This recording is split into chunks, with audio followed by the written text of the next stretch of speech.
Hello friends, आज है आपका डे 1।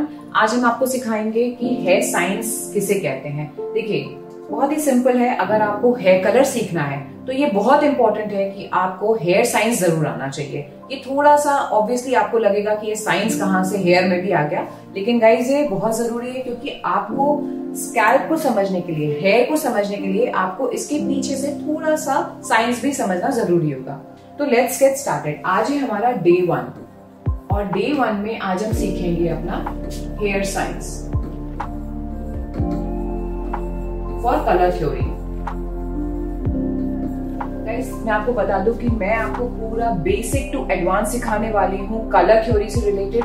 अगर आप कोई प्रोफेशनल हो, बिगिनर हो, आपने सोच रखा है कि अब मुझे इसी लाइन में ही जाना है, तो ये बिल्कुल आप सही चैनल पे आए हो। और अगर आपको वीडियो आगे अच्छी लगेगी तो प्लीज मेरे वीडियो को लाइक जरूर करिएगा। और अगर आप मेरे सब्सक्राइबर नहीं हो तो पहले आप जाकर के सब्सक्राइब करिए, क्योंकि आने वाले वीडियोस आपके लिए बहुत इंफॉर्मेटिव, बहुत यूजफुल होने वाले हैं। तो let's get started. Hair science for hair colour की थ्योरी के लिए। अच्छा, देखिए, बहुत इंपॉर्टेंट है कि इतनी जल्दी कोई भी चीज आपको समझ में नहीं आ सकती है, तो उसके लिए क्या हम लोग करेंगे, स्टेप बाय स्टेप चलेंगे। स्टेप बाय स्टेप चलने का मतलब ये होता है कि आपको बिल्कुल बेसिक से, एकदम जीरो से आपको स्टार्ट करना है, स्क्रैच से स्टार्ट करना है, तब जाकर के आप वो मुकाम हासिल कर पाओगे जो आप जहां जाना चाहते हो। मेरी basic to advance almost daily basis पे ही आएगी। आप सब्सक्राइब कर लो, आप बेल आइकन पे भी क्लिक कर लेना, ताकि आपको मेरे सारे वीडियोस बहुत अच्छे से मिल जाएं और आपको नोटिफिकेशन भी इस चीज का आ जाए, तो आपको वेट नहीं करना पड़ेगा। जैसे ही आपको नोटिफिकेशन आएगा, आपको मालूम है कि आपको क्या करना है वहां पे। अब हम लोग शुरू करते हैं कि कितने तरह के कलर्स अवेलेबल होते हैं मार्केट में। तो पहला होता है प्रोफेशनल कलर, दूसरा होता है डाई, तीसरा होता है हिना। आई एम श्योर कि आप लोग को ये सारे टर्मिनोलॉजीज बहुत ही फेमिलियर लग रहे होंगे, क्योंकि ये मार्केट में यही चलता है। हिना एक ऐसी चीज है जो हर लेडी यूज करती है और सबकी पसंदीदा हिना ही है।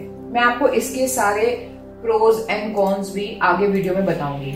उसके बाद हम आते हैं डाई पे।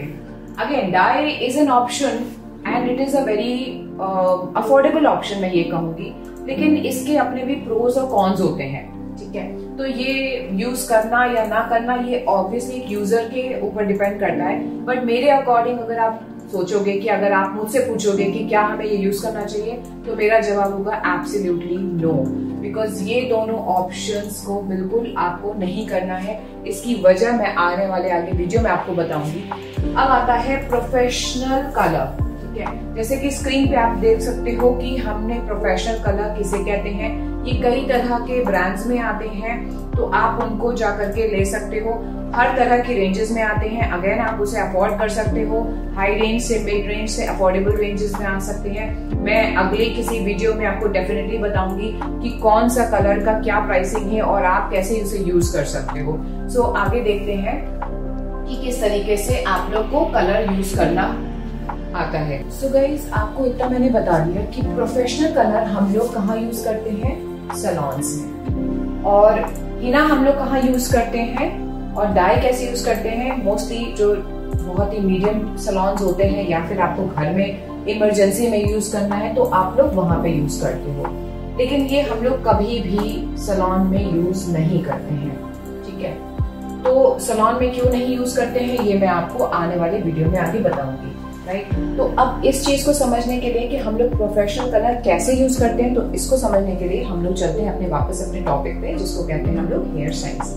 सो गाइस, हेयर साइंस समझने के लिए आपको ये समझना है कि हमारा स्कैल्प, ठीक है, ये मैंने ऐसे बना दिया आपके हेयर।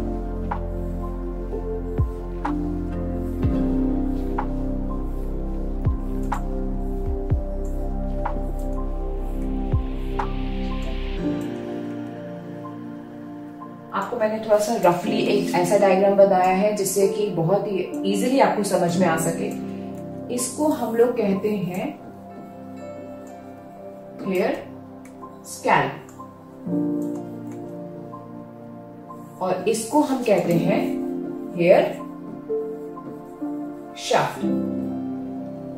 ठीक है, हेयर स्कैल्प जो यहाँ का जो भी आपका पोर्शन होता है, राइट, इसको हम लोग कहते हैं हेयर स्कैल्प। स्कैल्प के अंदर का कुछ भी होता है तो वो सैलून से रिलेटेड या कोई भी प्रोफेशनल जो सैलून में होता है वो कभी भी यहाँ पे वर्क नहीं करता है। यहाँ पे कौन वर्क करता है? आपके डर्मेटोलॉजिस्ट, डॉक्टर्स, वो यहाँ पे वर्क करते हैं। एपिडर्मिस के अंदर जो एपिडर्मिस लेयर होती है, वो भी मैं आपको समझाऊंगी कि एपिडर्मिस किसे कहते हैं।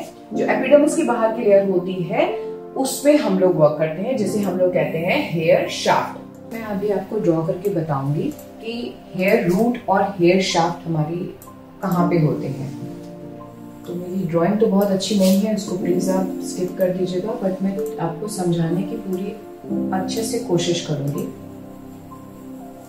ठीक है, ये हो गया आपका एपिडर्मिस। ये जो आप गैप देख रहे हो, ये इतना जो गैप होता है, ये आपके रूट है, ये रूट के नीचे का हिस्सा है, इसको हम कहते हैं एपिडर्मिस,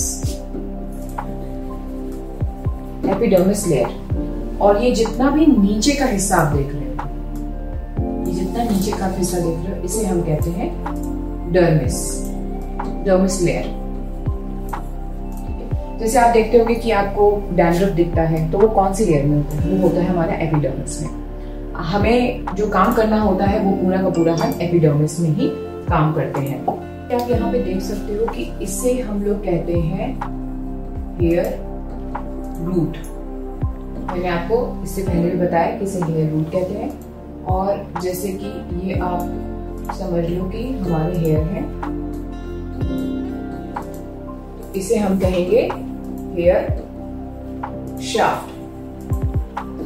हेयर शाफ्ट में ज्यादातर हम लोग जितने भी प्रोफेशनल्स होते हैं, हम कलर वहीं लगाते हैं, हम रिबॉन्डिंग वहीं करते हैं, हम स्मूथनिंग, केराटिन, सिस्टीन सब कुछ हेयर शाफ्ट में ही करते हैं। हेयर रूट पे कुछ भी नहीं वर्क होता है। बट समझने के लिए कि आगे हमारे हेयर शाफ्ट में हम कैसे यूज कर सकते हैं कोई भी केमिकल, तो उसके लिए जरूरी है कि हमें ये समझना कि हमारे रूट्स कैसे वर्क करते हैं या बाल कैसे उगता है। तो जैसे कि आप देख सकते हो, इसको कहते हैं हेयर फॉलिकल।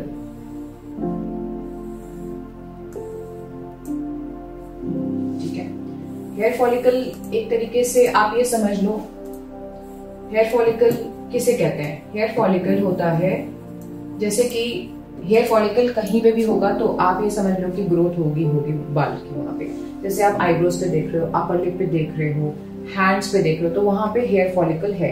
अब आप जैसे अगर अपने पाम पे देखो या आप अपने सोल पे देखो, पैरों के जो नीचे तलवे होते हैं, अगर आप वहां पे देखो तो क्या वहां बाल कभी उगता है? नहीं। क्यों? क्योंकि वहां पे फॉलिकल ही नहीं है। तो देखा जाए जब तक फॉलिकल आपका नहीं होगा तो वहां बाल उगेंगे ही नहीं, राइट। तो जैसे कि कई बार हम लोग देखते हैं कि अनवांटेड जगह पे भी अगर हेयर होते हैं, जैसे हम नहीं भी चाहते, तो वहां फॉलिकल होते हैं। तो उस फॉलिकल को वो हम as a professional, as a salon professional कोई भी ट्रीट नहीं करता है। उसके लिए अगेन आपको डर्मेट को ही आगे दिखाना होगा, राइट। तो इसको हम लोग कहते हैं हेयर फॉलिकल। ठीक है, तो जहाँ हेयर फॉलिकल होगा, इतना तो हमें समझ में आ गया कि वहां पे हेयर ग्रोथ होनी ही होनी है। आपने ये देखा, इसको हम लोग कहते हैं हेयर फॉलिकल। तो आपको इतना समझ में आ गया होगा कि हेयर फॉलिकल अगर नहीं होगा आपके बालों के रूट्स के अगर नीचे, तो फिर वहां पे हेयर की ग्रोथ नहीं होनी है। अब हम थोड़ा सा आगे और बढ़ते हैं ये देखने के लिए कि जैसे ये जो मैंने आपको एक ड्राइंग बताई है, एक डायग्राम बताया है, यहाँ पे क्या होता है, एक डर्मल पैपिला, आप ऐसे समझ लो, एक तरीके का समवट लाइक दिस। और यहाँ पे आपका पूरा ब्लड सप्लाई होता है। जैसे कि कई बार आपने देखा होगा कि एकदम से झटके से बाल निकल गया तो उसमें से खून आने लगता है, तो वो कैसे होता है? वो एक्चुअली में पूरा रूट से डर्मल पैपिला से निकल जाता है। तो वहां पे इसीलिए ब्लड, क्योंकि ये पूरा ब्लड होता है, यहाँ पे ये पूरी ब्लड सप्लाई होती है।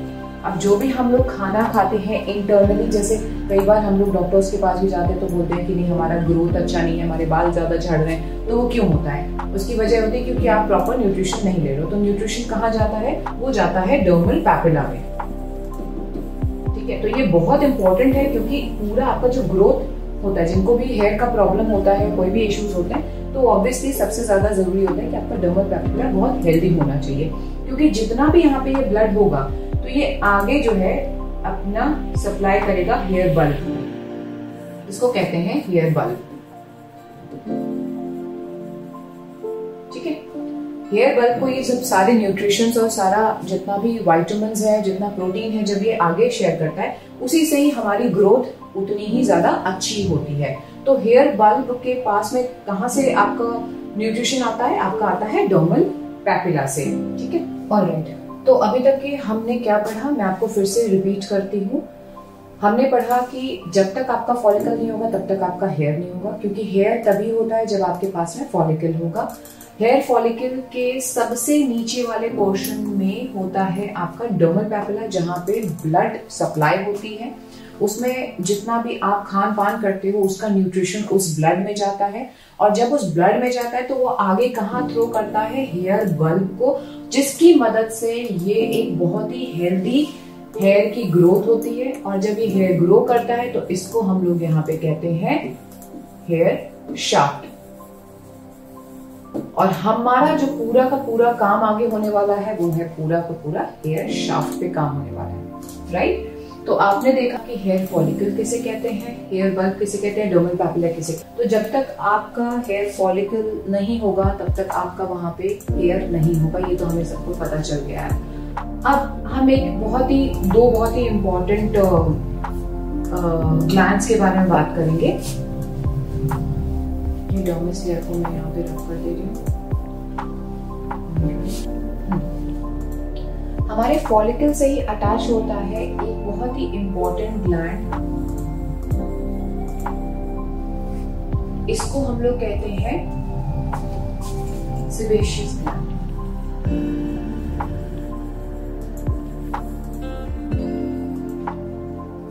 इसको कहते हैं हम लोग सेबेशियस ग्लैंड। ये हमारा हेयर फॉलिकल से ही अटैच्ड होता है, राइट। तो इसका क्या काम होता है? ये सीबम को रिलीज करता है। सीबम क्या होता है? ऑयल। जैसे कई बार आपने देखा होगा कि आपकी स्कैल्प बहुत ही ऑयली हो जाती है 1 दिन 2 दिन वॉश के बाद। तो ऐसा क्यों होता है? क्योंकि जो सेबेशियस ग्लैंड्स है ये यहाँ से सीबम प्रोड्यूस करता है, ऑयल नहीं प्रोड्यूस करता है, सीबम, जिसको हम लोग ऑयल ही कहते हैं। ऑयली हो गया है, बड़ा हमारा स्कैल्प बड़ा डर्टी सा लग रहा है और उसमें बहुत ही ज्यादा प्रॉब्लम हो रही है, और बाल कई बार जो है बाल निकल भी जाते हैं। तो इसकी वजह से होता है कई बार सीबम ज्यादा प्रोड्यूस हो जाता है, गर्मी ज्यादा होती है, या आप ऐसे वेदर कंडीशंस में हो जहाँ पे वो सपोर्ट नहीं करता है, तो सीबम की रिलीज बहुत ज्यादा फास्ट हो जाती है। तो ये सीबम कैसे बाहर निकलता है? फॉलिकल की मदद से ये अपना रास्ता बाहर निकाल के ये यहाँ तक अपनी स्कैल्प पे पहुंच जाता है, राइट। तो जब ये स्कैल्प पे आ जाता है तो आपको यहाँ पे ऑयली लगता है। अच्छा, कुछ ऐसे भी ऑब्वियसली लोग होते हैं, कई ऐसे लोग होते हैं जिनके सीबम इतना ज्यादा होता भी नहीं है। तो सीबम जब ज्यादा नहीं होगा तो क्या होगा? वहां पे आपकी स्कैल्प ड्राई हो जाएगी, और ड्राइनेस की वजह से भी आपका हेयर फॉल निश्चित है, होना ही होना है। तो इसको बहुत ही बैलेंस मात्रा में सीबम प्रोड्यूस करना आना चाहिए कि कितना, और वो सारा देखिए सब कुछ डिपेंड करता है आपके डर्मल पैपिला पे। अगर आपका खान पान बहुत अच्छा है तो automatically everything in the system is very good, right. तो ये हमें ध्यान देना है, क्योंकि डर्मल पैपिला ही आपको पूरा न्यूट्रिशन हेयर बल्ब को देता है। अल्टीमेटली वो हेयर फॉलिकल की मदद से जो आपका हेयर ग्रो होता है वो बहुत ही हेल्दी ग्रो होता है और बहुत मजबूत होता है, वो जल्दी टूटेगा भी नहीं आपका, ठीक है। अच्छा, अगर आप इस पोर्शन में देखते हो तो यहाँ एक तरफ तो आपका सीबम होता है। अच्छा, ये हर फॉलिकल से अटैच होता है, मतलब कि हर बाल पे आपके पास ये फॉलिकल होगा, सेबेशियस ग्लैंड होंगे, और एक बहुत ही इंपॉर्टेंट ग्लैंड के बारे में हम यहाँ पे बात करेंगे, और वो है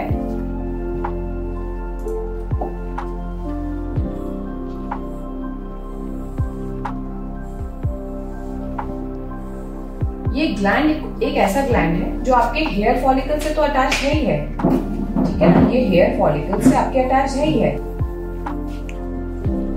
लेकिन ये यहाँ पे आपके स्किन से भी अटैच्ड है, ठीक है। एक बहुत ही इंपॉर्टेंट ग्लैंड आपका यहाँ पे भी है, मैं पूरा रख कर देती हूँ तो आपको बहुत बेटर समझ में आ जाए। ये आपका एपिडर्मिस लेयर है, एक ऐसा ग्लैंड है जो आपका स्किन से भी अटैच्ड है और आपका फॉलिकल से भी अटैच्ड है, हेयर फॉलिकल से भी आपका अटैच्ड है वहां पे, ठीक है। तो तो इसका काम क्या होता है? इसका काम होता है कि जैसे कि आपको कभी ठंड लगती है या आपको डर लगता है, तो ये ग्लैंड जो है तब यूज होता है। इसको कहते हैं एरेक्टर पीली मसल।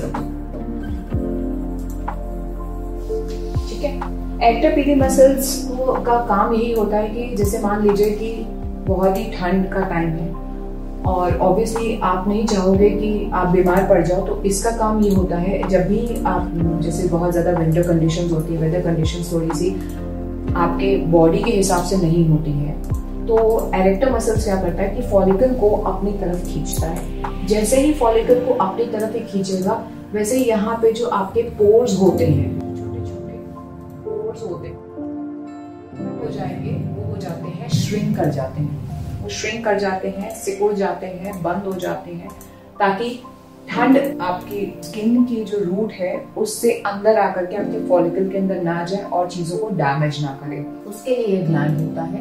हर हेयर में ये ग्लैंड पाया जाता है। तो उससे क्या होता है कि जैसे ही फॉलिकल को एरेक्टर पीली मसल्स अपनी तरफ खींचता है, वैसे ही यहाँ के जो पोर्स होते हैं वो ऑटोमेटिकली श्रिंक हो जाते हैं। तो आपका जो हेयर होता है वो थोड़ा सा अपना एंगल चेंज करके थोड़ा सा 90 डिग्री की तरफ थोड़ा सा स्ट्रेट हो जाता है। तो जैसे आप बोलते हैं ना कि जैसे रोंगटे खड़े हो गए, तो वो कैसे होते हैं? जैसे आपको डर लगता है, ठंड लगती है, बच्चों को जैसे ज्यादातर ऐसा हो जाता है, या कई बार बड़ों को भी होता है, कोई भी चीज बहुत ही शॉकिंग से सुनते हैं तो गूज़बम्प से हो जाते हैं, बिकॉज आपकी बॉडी को ये चीज का हैबिट नहीं होता है। You know your skin can not take it. हर चीज एक एक एनर्जी होती है, तो वो चीज आपकी बॉडी नहीं ले सकती है, तो उसे क्या करेगा, उसे थ्रो करने की कोशिश करेगा। वहीं पे आपके एरेक्टर पीली मसल तुरंत एक्टिव मोड पे आ जाते हैं, फॉलिकल को अपनी तरफ खींचते हैं, पोर्स को बंद कर देते हैं, श्रिंक कर देते हैं। ऑटोमेटिकली आपका जो हेयर शाफ्ट है वो थोड़ा सा खड़ा हो जाता है, राइट। तो हम फिर से समझने की कोशिश करते हैं। यहाँ पे थोड़ा सा गंदा हो गया तो प्लीज आप लोग अवॉइड करेगा। अगर आप लोग को ये समझ में नहीं आ रहा हो तो प्लीज आप मतलब कमेंट करेगा, मैं इस पे फिर से क्लैरिटी देने की पूरी कोशिश करूंगी। और या हम लोग पहले पूरा समझते हैं कि कैसे कैसे हम लोगों ने कहाँ पे क्या क्या सीखा है। सबसे पहले हम लोगों ने सीखा था, इसको कहते हैं एपिडर्मिस लेयर। इसके जो हमारा रूट के नीचे का जो बाल होता है, जो हमारा नीचे का जो पूरा साइंस होता है, इसको हम लोग कहते हैं डर्मिस लेयर। ठीक है, डर्मिस लेयर पे हम लोग वर्क नहीं करते हैं, इसको सिर्फ समझने के लिए हम लोग कर रहे हैं ताकि हमारे आगे हेयर थ्योरी आसानी से हमें समझ में आ सके। उसके लिए मैंने आपको पूरा समझाया कि एक हेयर का जो पूरा फॉलिकल होता है वो कैसे वर्क करता है। डर्मल पैपिला यहाँ पे जो सबसे नीचे होता है, इसमें ब्लड सप्लाई होती है, जितने भी न्यूट्रिशन होते हैं वो अल्टीमेटली वो हेयर बल्ब को देता है, जिसकी वजह से फॉलिकल से होते हुए आपका हेयर शाफ्ट आगे एक हेल्दी हेयर बनाता है। और इसके बाद में एक ग्लैंड आपका सेबेशियस ग्लैंड होता है जो सीबम्स प्रोड्यूस करता है, जिसको आप ऑयल भी कहते हो। फॉलिकल की मदद से ये बाहर आपके हेयर रूट के ऊपर डैंड्रफ या फिर जो हेयर रूट होता है उसके ऊपर ये जम जाता है, तो आपको लगने लगता है कि बाल बहुत ऑयली हो गया है। वो एक्चुअली में सीबम होता है जो हर बाल के साथ वो ग्लैंड अटैच होता है। और इसके बाद एक आपका मसल होता है आपका एरेक्टर पीली मसल, जिसका अगेन हमने आपको पूरा का पूरा समझा दिया था। ये जब आपको ठंड लगती है या कोई भी रिएक्टिव कोई भी चीज आप लोग कोई न्यूज सुनते हो या फिर कोई भी आपका वेदर कंडीशंस अगर खराब होती है, तो उसमें ये आपका ग्लैंड अच्छे से काम आता है और अल्टीमेटली आपके पूरे स्किन को, हेयर को ये सिक्योर और सेव करता है। ओके गाइज, सो अब मैं एक बहुत ही क्विकली ब्रीफ अप दे देती हूँ कि जो ये मैंने पूरा आपको वापस से क्लियर करके फिर से बनाया है थोड़ा और अच्छे समझने के लिए, क्योंकि उसमें बिल्कुल भी समझ में नहीं आ रहा था। तो ये है हमारा रूट लेवल और ये है रूट के नीचे का लेवल।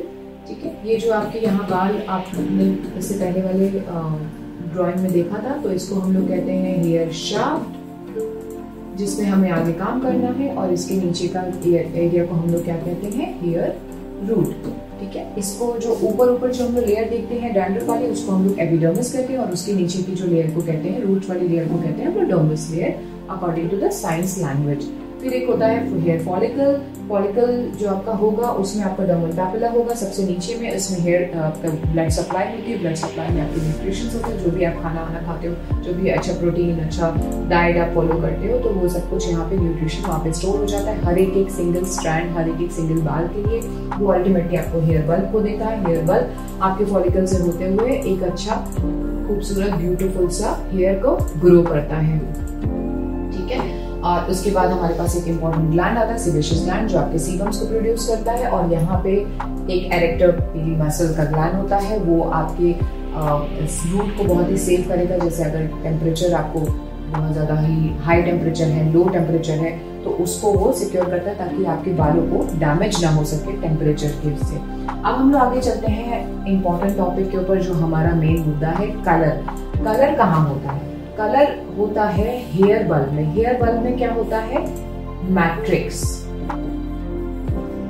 हेयर बल्ब में मैट्रिक्स होता है।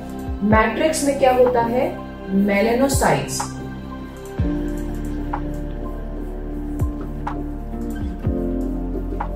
ये एक तरीके का सेल है। Melanocytes is a cell basically.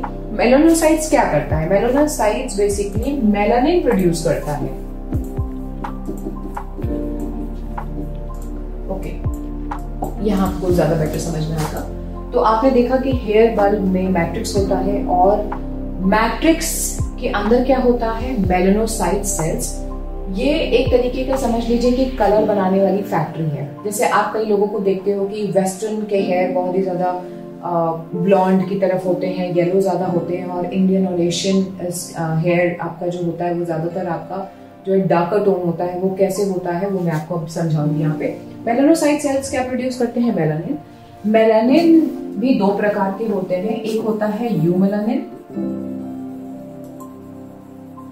एक होता है प्यूमेलानिन।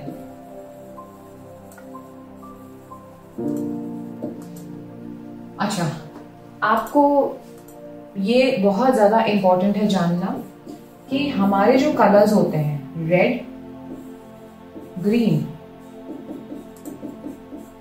And yellow,